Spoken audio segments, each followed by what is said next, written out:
দুর্গা ও ঋষভকে সরিয়ে দেওয়ার জন্য নোংরা ষড়যন্ত্রে নেমেছিল দিব্যা সেন ও তুষারতীর্থ তলাপাত্র। পরিকল্পনা মতো সবকিছুই তারা ঠিকঠাক করে ফেলেছিল।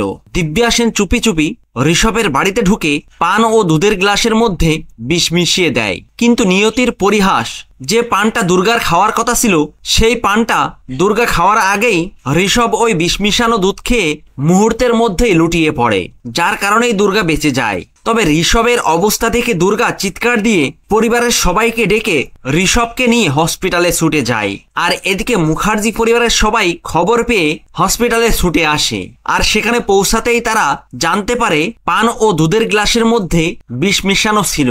আর এই বিষয়টা জানতে পেরে জগদ্ধাত্রী, কৌশিকী ও স্বয়ম্ভু বেশ অবাক হয়ে যায়। তারা এটা বুঝতে পারে না যে ওই বিষটা কে মিশিয়েছে, কে এই ষড়যন্ত্রে লিপ্ত ছিল।